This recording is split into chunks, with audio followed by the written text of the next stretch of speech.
ao Heavy Culture, que é a Nath, e hoje o assunto é mulheres do rock que a gente tanto admira, né? Que nos inspiram. E hoje, né, eu conto com essas convidadas maravilhosas que estão aqui comigo para me dar esse suporte, né? Vou pedir para cada uma se apresentar, conhecer um pouquinho de cada uma, os canais, né? Então, bora lá, então. Então, deixa a primeira palavra com a Jenny, então, se apresente. Olá, tudo bom, Nath? Tudo bom, meninas? Olá. Um prazer estar aqui com vocês. Sou redatora de 2 sites dedicados especialmente ao rock e ao metal, que é a Road Metal e a Rádio Catedral do Rock. E já escrevi por Whiplash, a porta de entrada. E de um ano para cá, eu criei um canal no YouTube, que é o Jenny on the Rocks, que é um canal dedicado especialmente ao nosso underground, né? O underground brasileiro. Então, eu criei o canal Jenny on the Rocks para trazer para as pessoas conhecerem os artistas e as bandas que estão lá no underground fazendo seus trabalhos. E eu sou escritora também, tá, gente? Tem um livro publicado. Ó. Legal. Então, agora deixo a palavra com a Camila, então, se apresente. Né? Pode falar um pouquinho o que você faz, tem canal, então... Go ahead. Oi, Nath. Oi, meninas. Oi para todo mundo que está assistindo. Eu sou a Camila, eu sou do canal Palheta Musical.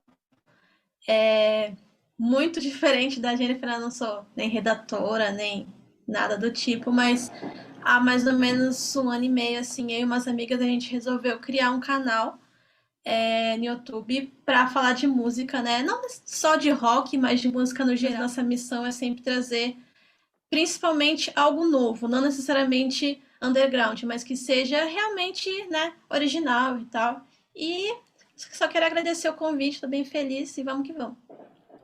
Obrigada. Então, seja bem-vinda também, né, Camila? Então, agora, Polônia, apresente-se. Oi, primeiramente, muito obrigada pelo convite, muito legal estar aqui com vocês. Eu sou a Polônia, do canal Flaming Rock. É um canal que foi criado há quase 2 anos, né? Foi na época da pandemia, né? Bem no início da pandemia mesmo. Eu conheci uns meninos na internet também em live, né? A gente se conheceu no chat, criou um grupo lá no WhatsApp e aí surgiu a ideia de criar um canal, porque a gente sempre gostou muito de falar sobre música, né? Sobre brinde rock. pros rapazes. Thiago, Emerson, né, Israel também, só que o Israel recentemente ele seguiu carreira solo. E a gente fala mais sobre rock clássico mesmo. Bacana. Então, Deni, sua vez agora. Bom dia, Brasil, boa tarde, Alemanha. Então, eu sou a Deni Hexenschuh no Instagram, com Hexenschuh Collection. Vamos lá, a gente conversa lá no Instagram, vamos curtir. Bora lá. Então, agora, né, Clíbia, apresente-se, então, para as meninas. Seja bem-vinda também. Apresento num canal chamado Consultoria do Rock, que, na verdade, é um portal que já existe há mais de 10 anos. E, com o tempo, eles criaram um canal e me convidaram para apresentar sobre bandas desconhecidas, né? E depois eu vou apresentando também, às vezes eu apresento minhas aquisições, e geralmente eu dou atenção a bandas pouco comentadas. E eu faço a resenha dos álbuns que eu escolho lá para falar de alguma banda pouco comentada. E é isso. Bacana. Então, quero agradecer a vocês também, né? Primeiramente, por ter aceitado o convite, né? Deixar o Heavy Culture aqui mais animado, né? Só mulherada, né? Então, é bacana ter uma oportunidade de conhecer vocês também e as pessoas também, né? Que são do Heavy Culture, que estão assistindo a gente também. Conhecer, depois, de repente, ali pausar o vídeo, ali voltar um pouquinho para conhecer o canal de cada uma, né? Que é bacana, né? O trabalho que cada uma faz também. Esse negócio de focar também um pouco mais no underground, eu acho que isso é muito válido, ainda mais hoje em dia, que nem a Jenny falou também, né? É fácil falar de quem tá, né? Tá na mídia, né? Então, mais legal ainda quando, né, pegar uns undergrounds, umas coisas desconhecidas, porque tem muita coisa boa. O velho também, que é novo, né? Que a gente fala, né? Muita coisa que, né? Década de 80, 70, que né, a gente nem conhece, tem coisa que eu estou conhecendo ainda também, né? Então, fico agradecida, né, por vocês. Então, vamos seguir com o tema. Então, o tema de hoje, né, seria a gente, cada uma escolheu uma musa, né, uma diva do rock, vamos dizer assim. Então, vamos começar, né, falando um pouquinho, cada uma vai falar um pouquinho, né, algumas, de repente, uma mais polêmica. Vamos ver como é que vai ser. Então, Camila, quem que você escolheu? Eu escolhi a Kate do Lemberg, do Ace. Da Kate em si, é muito difícil falar especificamente sobre a vida pessoal e tal, porque como ela é uma pessoa que não teve tanta mídia quando ela estava em alta, as informações são muito escassas, né? Mas deu para achar algumas informações bem legais, ainda mais porque agora ela tá voltando, né, com a banda e tal. Então tem algumas informações que eu achei muito legais. A idade dela mesmo eu não consegui encontrar, mas pela estimativa assim que eu pude ter lendo algumas entrevistas, ela não tinha nem 23 anos assim quando começou a banda, né? Foi no final ali dos anos 70. E o nome dela de verdade é Catherine, né? Aquelas informações bem difíceis de achar, mas é isso. E inicialmente a banda era Previous Page, né? Não era Acid. E como ainda não tinha o som mais pesado, né? Na época, não é que o Acid é mais speed metal e tal. A banda era mais focada no hard rock, uma coisa mais clássica, até pelas influências mesmo da Kate, né? Que era de Purple, Tina Turner, Led Zeppelin, Motorhead, Black Sabbath, Iron Maiden, Saxon, enfim. Então tinha ali aquele heavy metal bem clássico do começo e algumas coisas, né, mais do hard rock. E ela tinha um apoio legal da mãe, porque quando ela começou com a banda, a mãe dela achou bem legal, assim, cuidava dela, sempre dava um apoio, mas o pai não, mas acho que isso é uma coisa meio normal, né? Dificilmente o pai quer ver a filha cantando metal no meio de um monte de cara, que a banda é só ela, né, de mulher, o restante dos membros são homens. E é legal também dizer que a Kate ela não tinha uma formação de canto, né? Então, o vozeirão dela todo lá era 100%, digamos assim, natural, né? Tanto que ela conta numa entrevista que uma vez ela foi fazer uma aula de canto, mas ela foi toda montada no visu, de couro, jaqueta de couro e tudo mais, e era uma escola muito clássica, né? Conservadora, olhando pra cara dela e falando, não, volta aí ano que vem, você não vai estudar, não. E aí fez só uma aula, mas assim, ela viu que ela tinha ali alguma coisa diferente que não se encaixava, né? Ela já estava conseguindo sentir essa diferença, que não tinha, alguma coisa ele não estava batendo, sabe? E aí a banda mesmo, o Acid foi em 1980, né? Vale dizer que a banda é belga, era um país que não tinha tradição de metal, de rock em si, mas no metal muito menos, e muito menos de mulher liderando banda, então a banda foi pioneira pelo frontwoman, né? Só uma mulher ali na frente de tudo. Aí só para dizer, né, quem são todo mundo da banda, tem o Peter T-Bone, que era do baixo, o Donald Damon Devers e o Ricky Dizzy Simmons na guitarra e na bateria o Envil. E aí, bem no comecinho, eles lançaram um compacto, que era Hooked on Metal, que até foi lançado depois no outro disco, essa faixa, que vendeu só 2.000 cópias, só que a qualidade da gravação era muito ruim. Isso acabou impedindo eles de conseguir gravadoras melhores, porque aqui eles estavam na época não dava assim muita atenção e tal. E aí uma outra coisa do pioneirismo da banda é que como eles estavam tão insatisfeitos com isso, eles resolveram fazer eles mesmos o próprio selo. Então muita gente acha que a Giant, que é ligada ao Acid, é a Giant enorme, recorde gigante, mas não, era um selo deles que eles criaram lá na Bélgica. Então, mais uma coisa que a Kate fez, né, que é trazer aquela coisa do it yourself, que é fazer eles mesmos. Então, os 3 álbuns que a banda lançou foi do selo próprio deles, não a Giant Records famosa, que todo mundo acha que é de lá, né? Que aí tem o álbum autotitulado e o álbum Maniac, que os dois foram lançados no mesmo ano, e o Engine Beast, que é de 85, que tem um som não tão speed, né? Ele assim, puxa mais pro hard rock. Então, lá para 85, já era uma banda que estava já mudando um pouco, né? A Kate trouxe assim, um vocal mais melódico, tinha algumas faixas em que brincava bastante mesmo. Tem gente que acha que só existe vixen de banda de hard rock, né? Mas olha lá, a Kate tá lá em 85 fazendo músicas realmente hard rock com pegada glam metal. Então, só uma coisa que eu acho é que se a banda tivesse continuado, não tivesse acabado poucos meses depois de lançar esse disco, provavelmente teria tido aí alguma coisa bem interessante ali no final da década, com certeza. E uma outra coisa legal também, que já vai começar ali nas polêmicas, que por mais que seja uma banda que teve pouco tempo, teve algumas polêmicas legais, é que a banda fez no máximo 50 shows, né, nesses anos, nesses 5, 6 anos mais ou menos ali, foram no máximo 50 shows porque a banda prezava muito a qualidade dos shows, né? Então, com isso, acabou não fazendo muito. Era mais a qualidade do que a quantidade. Mas eles tocaram com pessoas boas, porque por mais que eles não tiveram uma turnê em que eles eram os principais ali, eles tocaram junto com o Motorhead, com Diamond Head, Black Sabbath, na época do Ian Gillan. E tem até uma história legal, que eles falam que tocaram com o Motorhead, e nessa noite o Lemmy chegou muito tarde para passar o som, e eles acharam que isso ia ser prejudicado, mas aí o Lemmy falou, não, deixa o pessoal lá tirar o som e tal, e aí no final ele ainda bebeu com a banda, o Ian Gillan também, a Kate conta que depois que acabou um show, ele foi lá, deu um tapinha, bom trabalho, foi um bom show. Então, eu acho que eles tinham ali tava tendo um caminho legal, sabe, a banda, porque a Kate também fala que na Bélgica as bandas elas eram muito fechadas, ninguém se ajudava. Esse começou a ter muita notoriedade em pouco tempo, e isso gerou um pouco de inveja, sabe? Então acabaram ficando um pouco abandonados. E também isso foi um grande problema.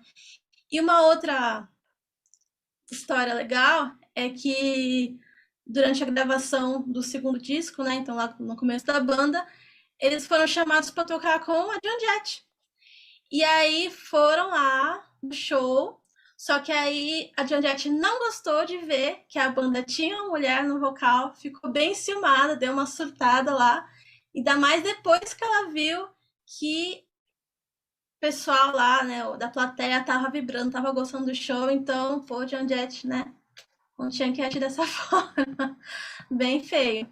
Mas aí, fora isso, né, é legal também dizer que a banda teve esse pioneirismo no speed metal. Tem algumas fontes, assim, que falam que até no black metal, no sentido das letras, porque tinham letras muito satânicas, que realmente saudavam mesmo o diabo e tal. Então, por mais que não tinha aquele som característico do black metal, mas tinha isso, que eu acho que dá até para comparar um pouco com o Coven, né, que é aquela banda do final dos anos 70, que inclusive tem um vocal feminino da Jinx.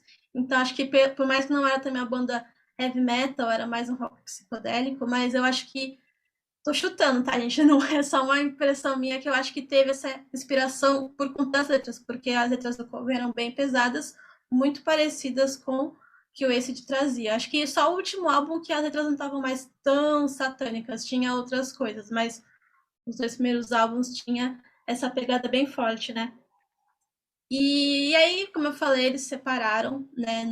Já logo no último álbum, a Kate fala que eles acabaram tendo muita incompatibilidade ali com os membros, e aí os 2 guitarristas saíram, e como normalmente era mais eles que participavam mais ativamente das composições, das letras, então, mesmo tendo substituído pouco depois, não foi mais a mesma química e tal. Enfim, aí depois se separou, a Kate ela continuou na música, ela nunca parou de cantar, mas não tem registro. Uma pergunta, assim, ela escrevia alguma letra? Ou era só os guitarristas? Pelo que eu pesquisei, ela ajudava, mas não era a principal cabeça das letras, porque ela evidenciou que quando o T-Bone saiu foi muito ruim, em questão de composição. Então eu acho que ela deu a entender que ela ajudava, mas que ele era o principal ali na composição de letra, entendeu?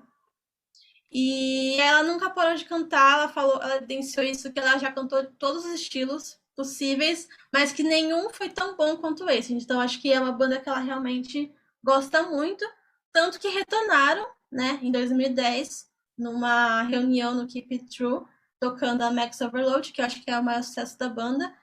E aí tava tudo certo e tal, ia ter outros shows agora, antes da pandemia, né, acontecer, mas aí teve uma treta, que é até engraçada, que ia ter esse show e tal, só que aí um belo dia o perfil da banda do Facebook, fez uma postagem em nome do Envil, que é o baterista, falando que a Kate tinha saído da banda, sem mais nem menos, mas que eles iriam continuar, porque o público merece isso e tudo mais, e que iriam arrumar outra vocalista e tal, e continuar seguindo as representações, em que incluía essa do Keep It True, que é aí na Alemanha, né, Dani? Do lado da minha casa. O Keep It True botou lenha na fogueira, porque 1 hora depois que a banda fez essa publicação, a página do evento publicou que não era bem assim a história, que não foi que a Kate saiu da banda sem mais nem menos, óbvio que não, que ela e o Envil estavam tendo desentendimentos ali e tal, e que, na verdade, a banda que iria tocar no festival era o Acid da Kate, e não do baterista. Então, acabou, de fato, dividindo ali, virou Kate's Acid, e o do baterista eu não sei como é que eles estão assinando, mas acabou dividindo duas, tanto que tem... com certeza, ficar do lado dela. Tanto que teve show, como foi maravilhoso, assisti no YouTube lá, que você até mandou o link. E aí é isso. Eles estão agora nessa divisão, sabe só até quando, mas se a Kate está de um lado, eu também estou. Mas é isso. É uma história mais curtinha, porque realmente não tem muitas informações pessoais dela, sabe? O que eu achei mais foi questão de influências e tal. Mas eu achei interessante frisar esse lance do evento recentemente, que foi bem... que fez a banda voltar pra mídia, sabe? Então, né, a próxima agora da lista.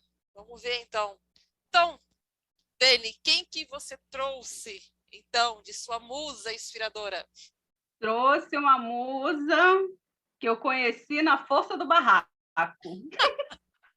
Terei que contar uma história de minha vida, porque essa é uma artista que eu nunca pensei na vida que eu ia gostar dela em algum momento, que é a Mirku, que é uma artista de black metal.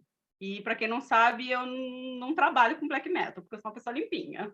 Então, o que acontece?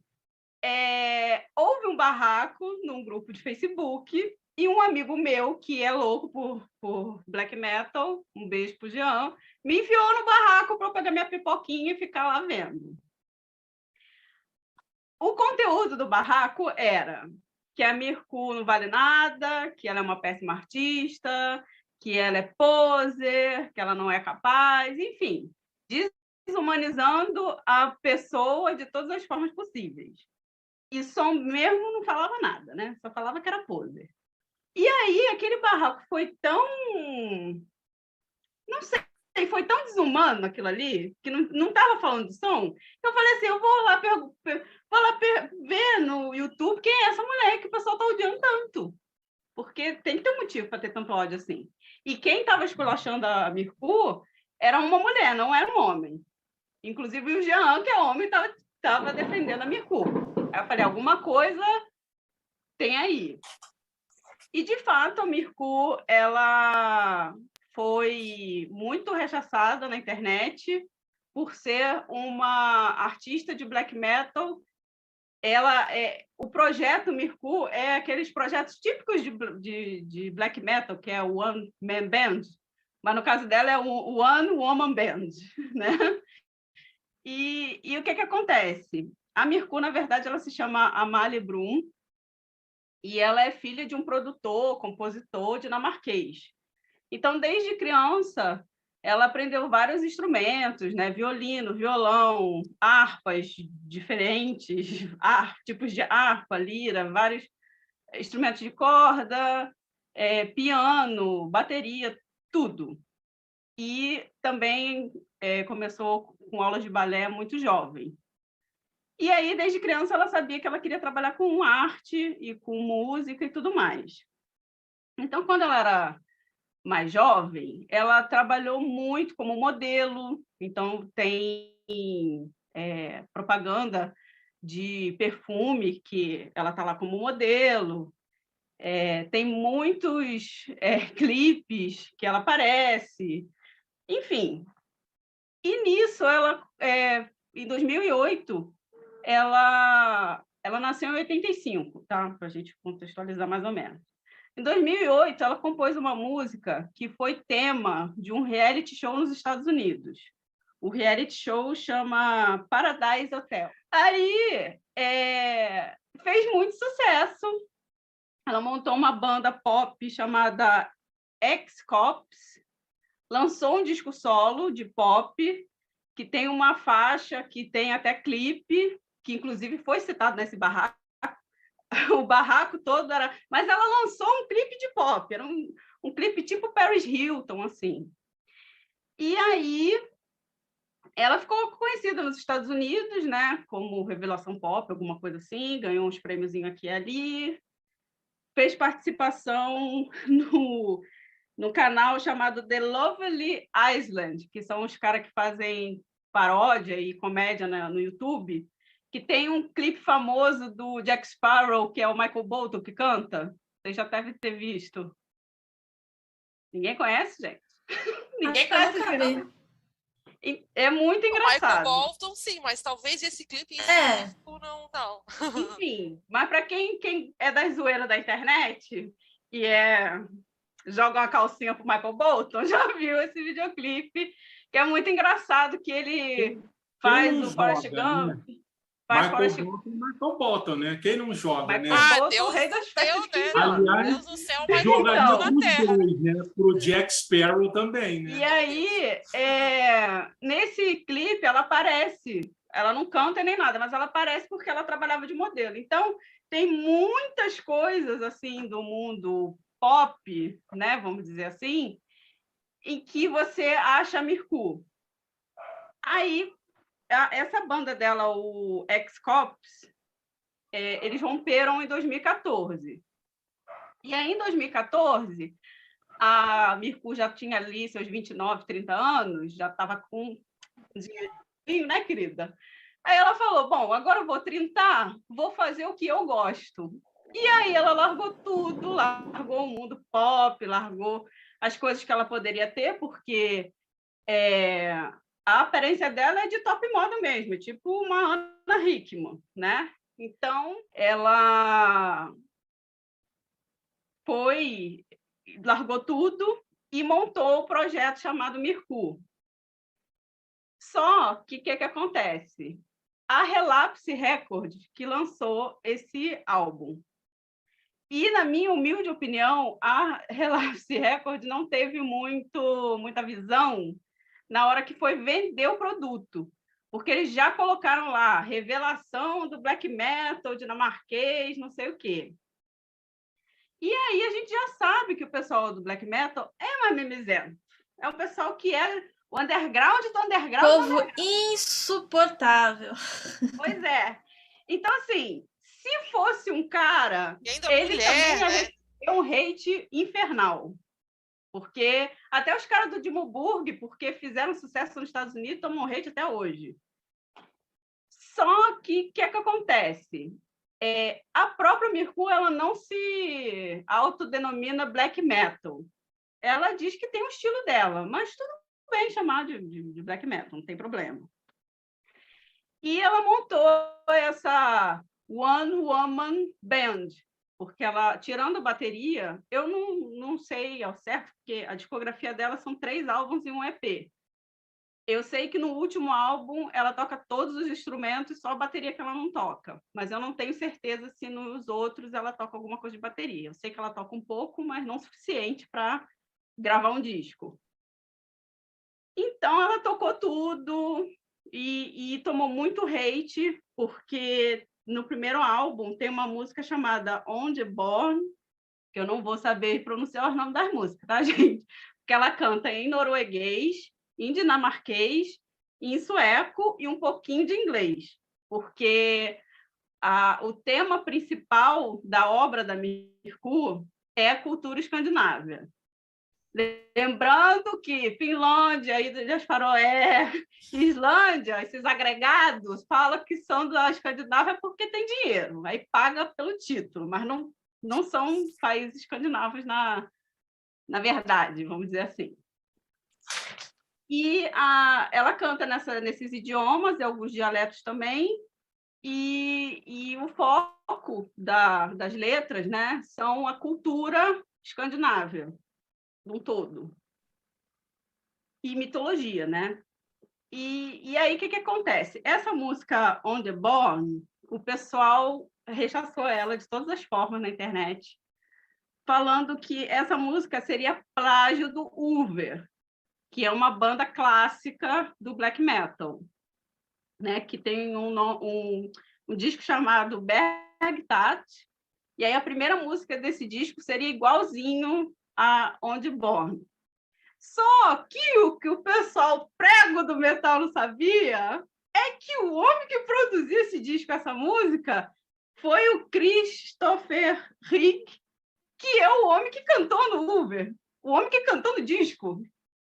Aí eu te pergunto, se realmente fosse um plágio tão absurdo, vocês não acham que o cara que é produtor ia produzir a mulher fazendo plágio dele? Óbvio que não. Né? Óbvio que não. Mas, assim, ainda mais se assim, se ela fosse a Madonna, que tem muito dinheiro, até falava, rolou um dinheiro aí, mas não é. E aí, enfim, ela trabalha, os caras do black metal, não vou falar todos, porque tem muitos que são mimizentos, mas alguns realmente abraçaram ela, falou, não, é isso aí, vai lá e faz.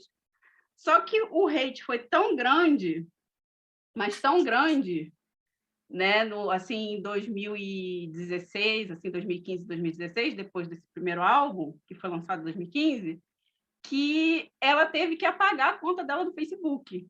Tamanha a demanda de mensagens de ódio, ameaça de estupro, ameaça de morte, ameaça de tortura. E as mensagens, gente, eu vou falar para vocês, eu estou acostumada a ler essas mensagens de ódio porque eu gosto de power metal espadinha. E essas bandas tipo Dragon Force, Freedom Call recebem muito hate. E às vezes a gente lê umas coisas assim realmente absurdas.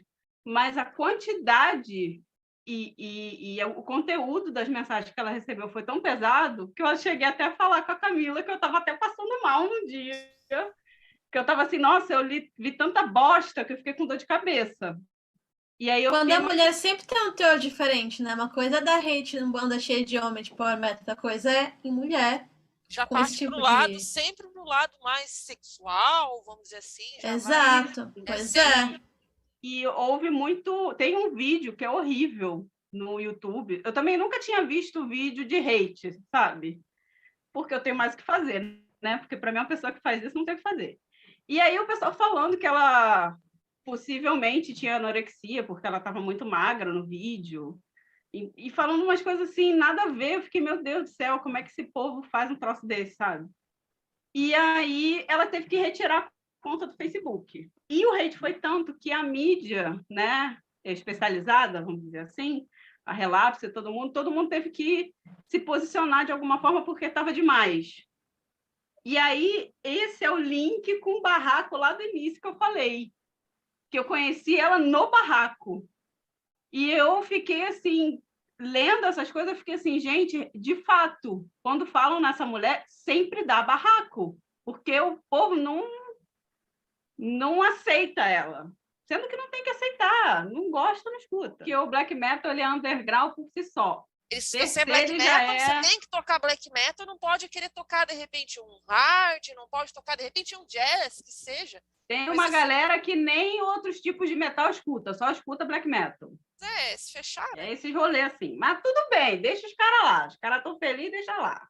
Tem muito preconceito dentro, né, do rock, mas também, assim, se a gente ouve qualquer outra coisa, né, tipo, MPB, qualquer outra música, tipo, sim, ué, mas que é isso? Já apedrejado. Essa música On The Born encheu tanto saco, tirou tanto sono dos homens do black metal, que a Mirkur gravou essa música em Simlish, que é a língua do The Sims, porque essa música foi parar na rádio metal do The Sims 4. Sensacional!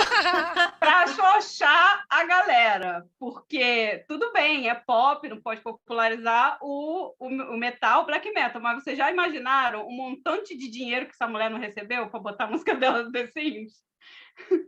Enfim, Aí, depois disso, ela lançou outros álbuns. Tem um vídeo maravilhoso, acho que é de 2017, em que ela agradece os haters, porque se não tivesse aquele hate todo, ela não ia ter essa exposição na mídia, ela não ia conquistar tantos fãs maravilhosos. Me incluo, porque eu passei a admirar muito ela, porque além de compor todas as músicas, tocar todos os instrumentos, talvez bateria não, mas quase todos os instrumentos, ela é responsável por toda a parte visual dos videoclipes, né, que ela produz, que são videoclipes lindíssimos, com fotografias maravilhosas.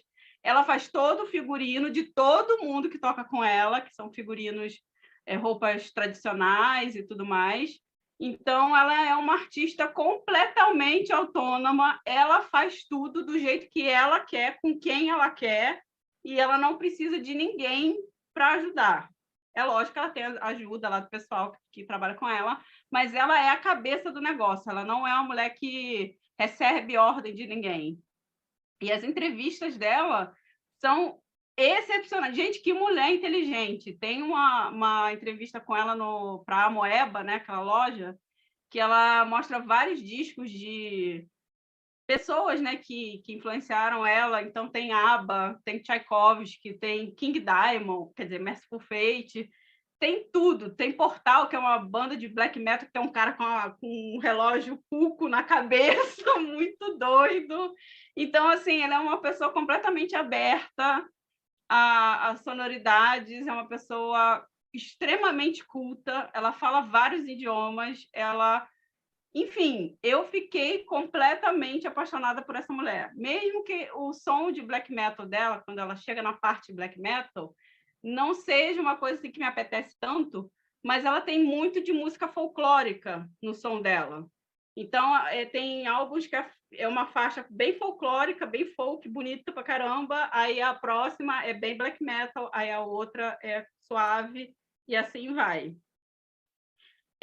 O último disco dela, que é o Folgesang, que é este disco aqui, que eu faço questão de mostrar, porque eu comprei na força do ódio do barraco, esse daqui. Para mim, foi um dos melhores álbuns de 2020. É um disco todo de folk, não tem nada de black metal. Né? A capa, daqui a pouco eu mostro de novo, porque eu tenho uma história dessa capa. E ela, como eu disse, produção, tudo, ela que pensa. Não tem nada de black metal, só música folk. Ela toca todos os instrumentos, como eu disse. E tem uma série que estreou, acho que em dezembro do ano passado, chamada A Roda do Tempo. Não sei se vocês conhecem. É uma série bem nova. Da Amazon Prime, não é? Da Amazon Prime. Quem é que está cantando na trilha sonora dessa série? Senhora Dona Mirku, para xoxar mais os homens ainda, porque a mulher é foda. E na série, né, na parte que ela canta, ela está usando uma técnica vocal chamada crooning. O crooning é tipo o yodel. Vocês conhecem o yodel? O yodeling? Yodeling, em inglês. Alguém conhece? Tá falando do Star Wars? Tô falando de Yoda, eu tô imaginando mas não faz aquele pessoal alpino que faz umas vocalizações para chamar os animais, para se comunicar de um alto para o outro. Tá. Ah, tá. Eu sei, só que eu não lembro o nome. Eu sei o que é. Então, o nome em alemão é o Yoda, que é muito comum lá, pessoal austríaco, pessoal suíço, mas para o pessoal escandinavo isso daí se chama crooning. E o crooning é a técnica de você vocalizar, e aí as mulheres antigamente, né, na era medieval, sei lá, elas eram responsáveis pelo pastoreio, então para chamar os animais, para tirar assim os predadores que estavam ali por perto, elas usavam essa técnica. Então ela usa muito isso na música dela, inclusive essa cena aqui do disco é bem a menininha tricotando nos Alpes, bem bonita, porque o Kune também é muito associado à mulher, né? Diferente do Yodel, que aqui todo mundo faz isso, mas lá para cima é só mulher. Então, a Mirku, ela é uma figura feminina muito forte, muito importante. Muitos críticos de black metal falam que ela tem uma perspectiva totalmente feminina do black metal, e é isso que mata os homens. E é isso, ela é maravilhosa. Convido todos a ouvir, mesmo que não goste de black metal, porque ela vale muito a pena. Próxima da lista, então, Jenny. Da Aline Rapp, que é vocalista e líder, né, criadora, né, fundadora da banda Líria. Não sei se vocês, né, conhecem o trabalho da Aline Rapp, né? Muita gente, né, conhece o trabalho dela mais voltado para as versões, né, os covers que ela faz, que ela coloca no canal dela, de clássicos da música, né? Não só do heavy metal, do rock, mas até de pop também, as releituras que ela faz. E muita gente não sabe que ela tem um trabalho autoral muito legal, né? A banda dela, a Líria, ela está fazendo 10 anos, agora em 2022, foi fundada em 2012. E, assim como a gente comentou agora aí, né? Quer dizer, a pessoa ela não começou agora, né? A Aline Rapp, ela estuda música desde criança, né? Os pais sempre ouviram rock, então ela cresceu ouvindo rock, né?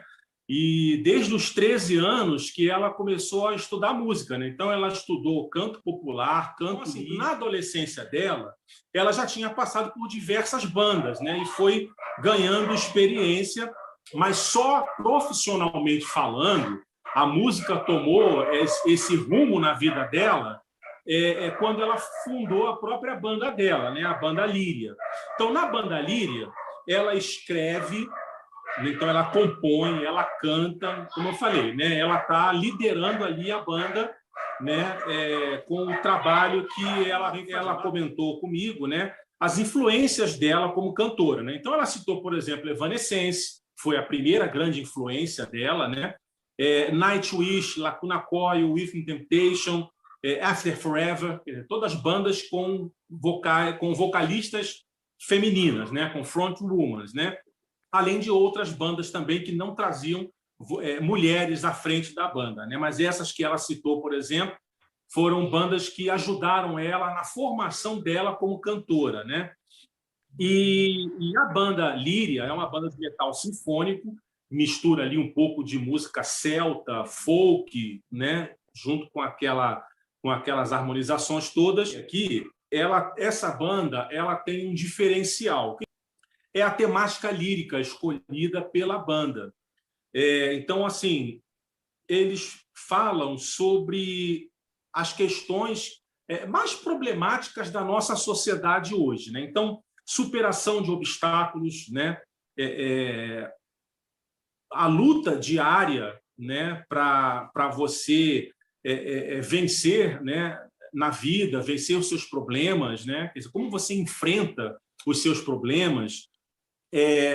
As letras das músicas elas trazem aconselhamento, por exemplo, elas falam, por exemplo, sobre autismo, depressão, ansiedade. Então, tudo isso é o conjunto que é usado pela banda Líria na hora de compor, né, as letras das músicas da banda, né? E na época que eles estavam fazendo, né, a campanha de financiamento coletivo do primeiro disco, né, o Catarsis, que foi lançado em 2014, para aquelas pessoas que participariam daquela campanha, um dos benefícios, né, que era colocado lá era que a pessoa, por exemplo, ela poderia sugerir um tema que seria usado numa música de um futuro disco da banda, né? E uma pessoa lá que participou da campanha sugeriu falar sobre o autismo. A banda Líria, ela participa de diversos festivais, inclusive festivais beneficentes, não só no Brasil como fora. E esse trabalho tem um single lançado, que é a carreira solo autoral. Ela já lançou um clipe, né? Lançou um single. Esse single foi lançado agora, bem no comecinho do ano, né? Acho que não tem nem um mês ainda que a música foi lançada. que é a música Flower of Light. Então, a Line Happy, ela está preparando agora para o final do ano o primeiro álbum solo. Então, ela tem os 2 álbuns com a banda Líria e agora está preparando o primeiro álbum solo dela, que provavelmente vai ser lançado ainda esse ano, bem no finalzinho do ano. Então, agora nós temos, né, a nossa outra convidada, Líbia Brígido. Então, fale para nós quem que você trouxe aí de fã, de diva, sua inspiração dentro do rock. Primeiramente, eu gostaria de elogiar as pesquisas das outras que falaram anteriormente, né? Eu vou pegar para conhecer muitas coisas. Gostei muito de cada história. E, no meu caso, eu trouxe 2 divas, né, do passado. E como não tem não consegui tanta informação, e elas se relacionam, né? Então, eu resolvi falar delas 2. E vai ser bem breve, eu acredito, né? As bandas são Detente e Sacrilege. Elas surgiram no mesmo ano, em 1984. E só que em continentes diferentes. A Detente é da Califórnia e o Sacrilege é da Inglaterra. Detente tem a Dow Crosby e o Sacrilege a Linda Tan Simpson. E elas têm estilos parecidos. E pelas pesquisas que eu fiz, né, em entrevistas, uma era influência da outra. Inclusive, a Dow Crosby falou que a Linda era uma grande influência para ela. E outra coisa, assim, eu não consigo separar essas 2 bandas porque eu conheci elas no mesmo dia, né? Eu comprei do pacote, veio os dois CDs, né? Esse daqui, o Recognized No Authority, né? E esse daqui do Sacrilege, que na verdade vem os 2 primeiros álbuns. E quando eu escutei, assim, eu fiquei muito impressionada, né? Eu fiquei assim, nossa, eu nunca escutei algo parecido. Foram as primeiras mulheres que eu vi cantando mais um thrash, que na verdade para mim é mais crossover, né? Elas vieram naquele tempo em que as bandas estavam misturando punk com thrash metal, né? Eles já tinham influência de Slayer, de outras bandas de thrash lá já bem conhecidas, né? E ambas para mim são consideradas assim, são no mesmo patamar, né? Então, quando veio o convite, eu lembrei das 2 bandas. Enfim, vamos lá. O Detente, né, esse álbum aqui, a Linda a Crosby, né, a Dow Crosby, ela era a compositora principal de todas as letras. E falavam de questões bem cotidianas, né? Isso que se encontra hoje, né? Tipo assim, sobreviver a tudo isso. Não tinha nas letras, você não vê uma perspectiva de melhora, nada positivo, sabe? E é isso que a gente sente, a gente se identifica porque a gente sente isso, assim, porque a gente é ser humano, então a gente tem esse pensamento, pô, sobreviver e seguir em frente, né? E isso que ela traz nesse álbum. E no vocal dela, ela entrega esse sentimento, né? Ela é muito honesta nos vocais dela. Você sente o que ela quer, o que ela está dizendo é real e o que ela sente. E depois, esse álbum foi o único que, com esse nome Detente, né? Porque na época do lançamento, o baterista ele sofreu um acidente de queimadura, ficou meses internado. Isso foi um dos motivos para a banda ter fim, né? Então, a Dow Crosby formou uma banda chamada Fear of God. Daí, essa banda, você já sente também composições dela, você já sente uma coisa mais técnica, mas também ela abordando um lado mais obscuro da alma humana, né? Ela coloca toda a realidade dela mesma, os sentimentos, problemas que ela tinha problemas com vícios. Enfim, você sentia isso também nas letras, e sempre aquela voz muito mostrava muita raiva, sabe, no vocal dela, e ao mesmo tempo muita técnica, que isso te conquista nos primeiros 5 segundos do CD, né, do álbum. Então, como eu falei, né, ela entregava com muita honestidade os problemas dela nas letras. Ela morreu em 1996 em decorrência do abuso de drogas e álcool, né? E como eu falei lá no início, ela deu uma entrevista e disse que a Linda Tan Simpson foi uma das maiores influências dela, que do Sacrilege. Isso já uma americana com influências inglesas, né, de vocal. Então, havia muitas bandas chamadas Sacrilege, mas nenhuma com a vocalista chamada Linda Tan Simpson. E daqui você também, quando eu escuto esse álbum, naqueles dias assim pesados, quando você escuta, ele extravasa por você. É esse sentimento que a gente tem ao escutar esse álbum. E o que eu acho legal também é que a Linda Tan Simpson, ela era compositora principal de todas as letras, de praticamente todas, a não ser as instrumentais lá, né? Mas as letras falam de pobreza, desigualdade social, aquela ameaça à guerra nuclear, né?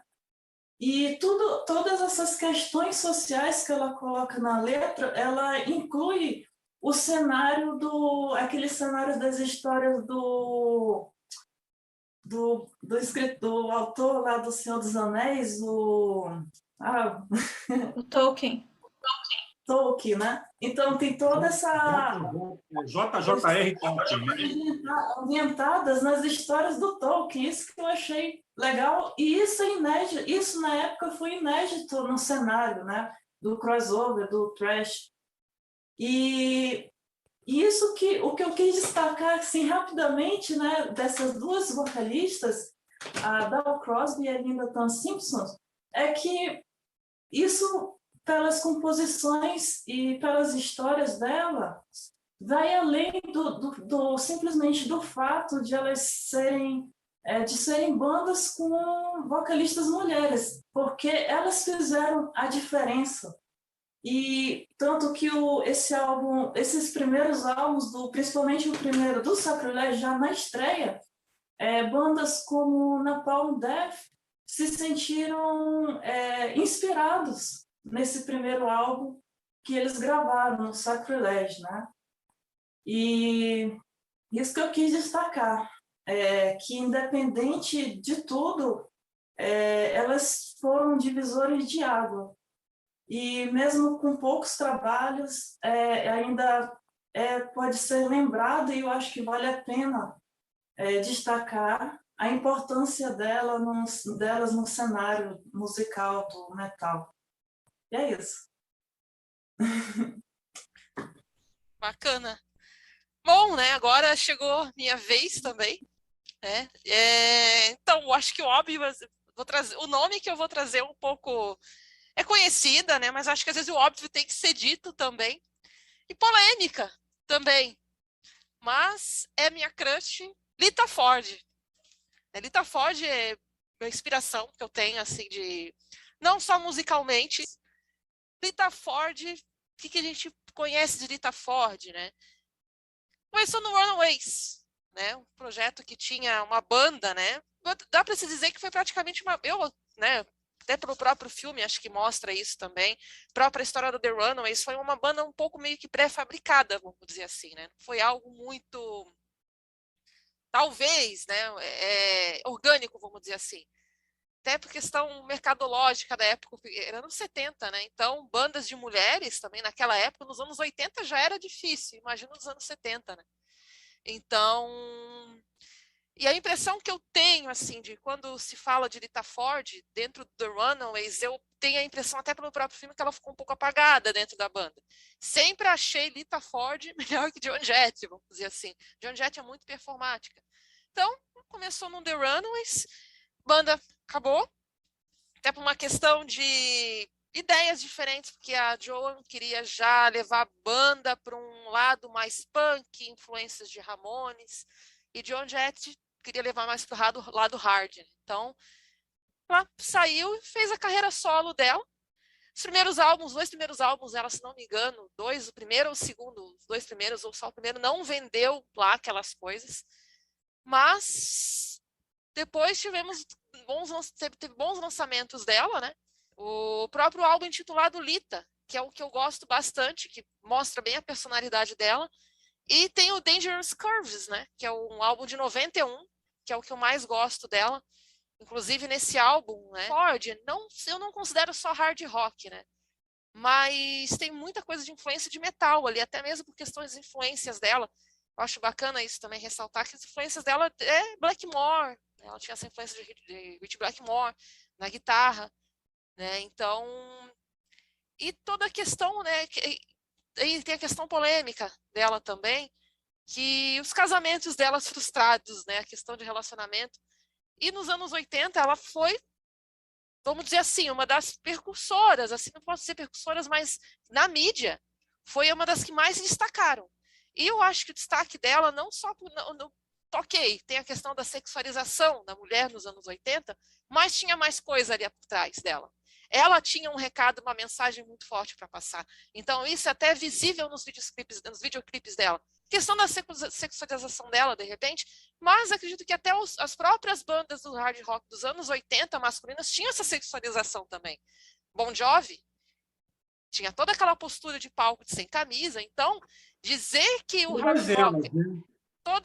exatamente, a grande maioria Poison. O hard rock sem a sexualização não é hard rock, né? Exatamente, mas dizer que a mulher dentro do hard rock dos anos 80 era voltado só para sexualização, eu já discordo um pouco. Eu acho que Lita Ford veio para mostrar isso, porque ela tem uma presença de palco, ela tem postura de palco, ela sabe tocar muito bem. Então, inclusive, né, aquela música Kiss Me Deadly, que é uma das que eu mais gosto com ela. Então, e toda a história que ela teve também, ela teve um relacionamento muito complicado, né, conturbado ali com o Tom Iommi também. Eu vou ser bem séria que eu fiquei chocada com essa história, porque Tom Iommi sempre me passou aquela imagem dele de muito sério, uma pessoa super séria, e fazer o que ela fez com ela, inclusive num voo, né, tem uma história dela que ela estava no mesmo voo com ele e ele simplesmente pegou e virou e deu um soco no olho dela. Imagina, um voo de 10 horas que ela teve que viajar com ela e parece que ela viajou até na cabine da aeromoça, porque não queria. Como é que ela ia ficar 10 horas no voo com um cara que socou ela no meio do voo, né? E tem aquele casamento bem conturbado, que inclusive deu um pouco dela, que ela ficou um pouco afastada para os filhos, para cuidar mais dos filhos, que é com o famosíssimo Jim Gillette, né, da banda Nitro, né? Então, ali divide um pouco opiniões, né, a questão de...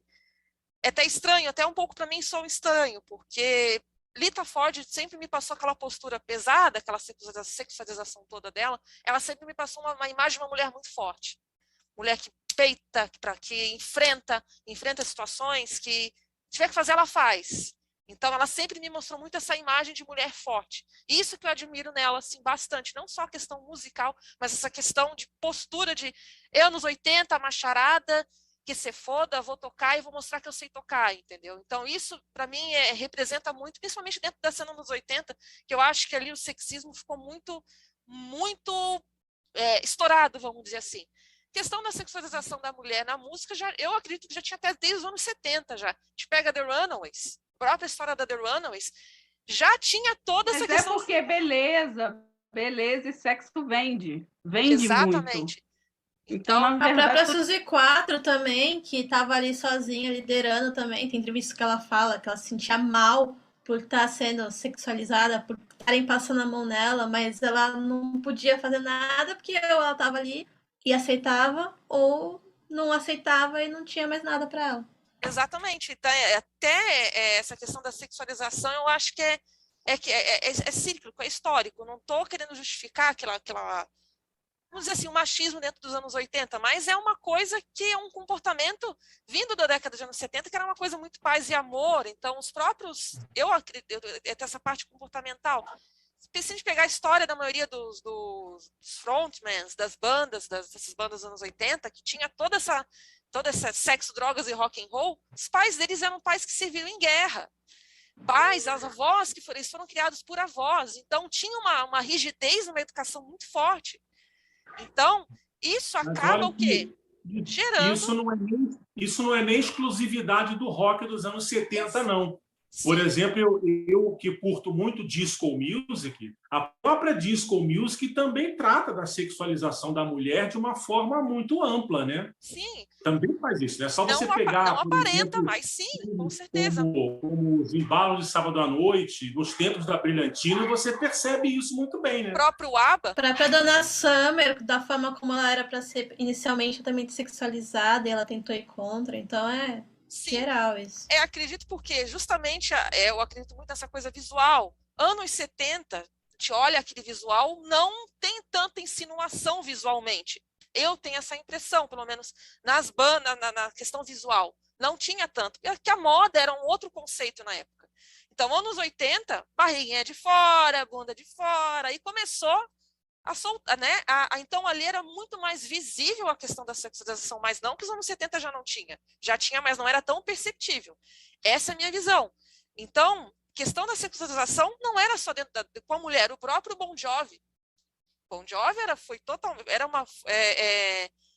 mais sexualizado que aquilo é impossível. Então, é até um comparativo com a própria, que eu vou até citar uma, que estava também na minha lista, mas enfim, por questão de tempo, enfim, só foquei na Lita Ford, mas a própria Saint Saraya, a própria banda Saraya, ela tinha a Polygram, quando lançou a banda Saraya, eles tinham a intenção de fazer com que primeiro, olha só como né, o mercado musical ele chega a ser nojento de uma certa forma, assim, né? Porque a intenção dela era fazer com que a banda soasse musicalmente muito bem primeiro, mas eles já tinham a ideia no contexto que depois de sexualizar ela. Entendeu? Então, para ver como assim o mercado musical da época era maldoso, vamos dizer, de uma certa forma. Mas, assim, vou dizer que eles estavam errados.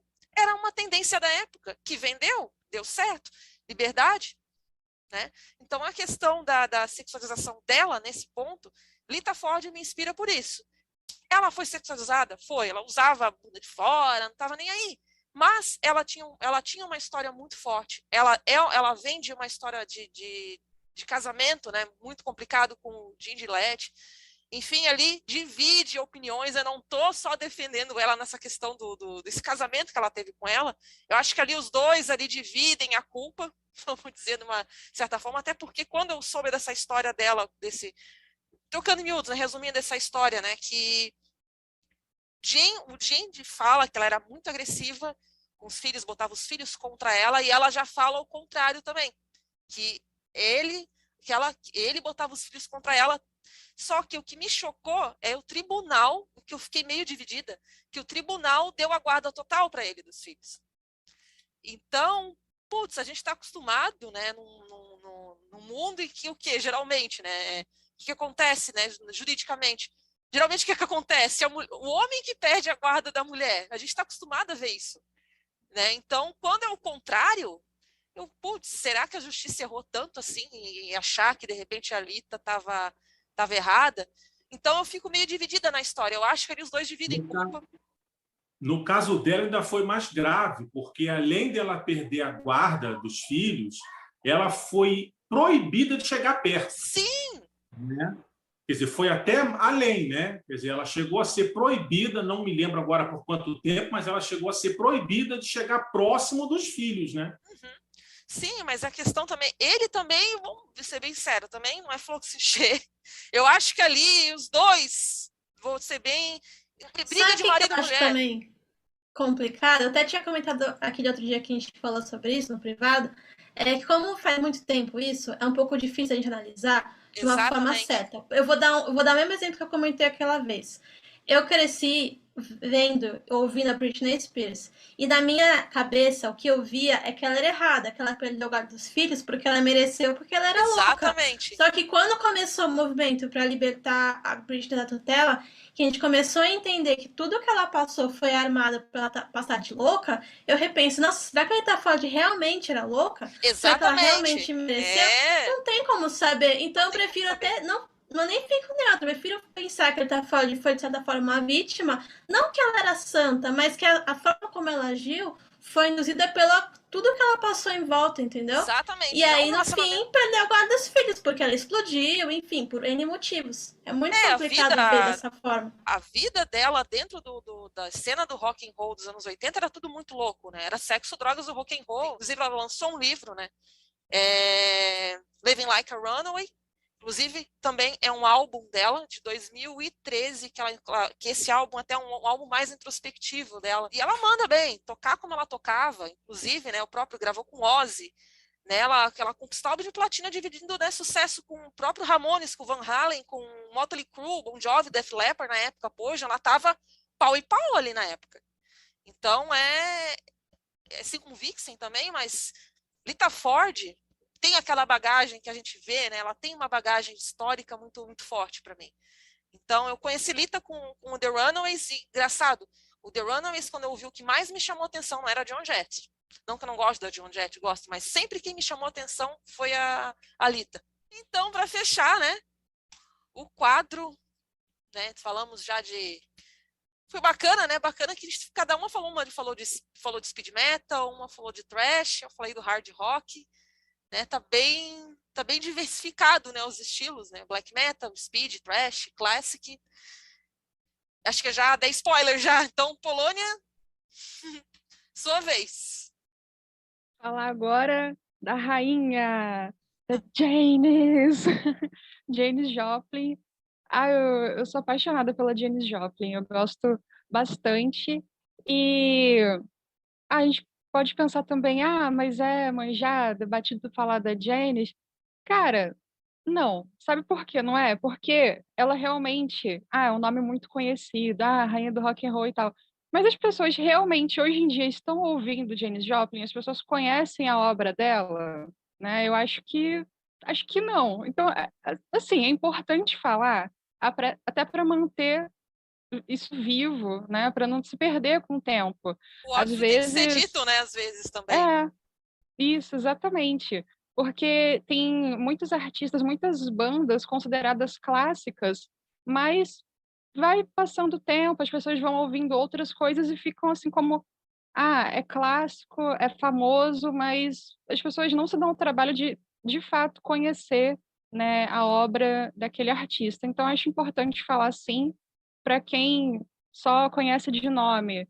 Então, para conhecer os álbuns, vale a pena, né? E ela ficou aí muito conhecida por fazer parte do Clube dos 27. As pessoas lembram dela por isso também, né? Ela faleceu aos 27 anos. Teve uma vida muito curta, polêmica, mas ao mesmo tempo acho que ela viveu tudo muito intensamente, né? Tudo que ela fez, o trabalho dela, tudo é muito intenso.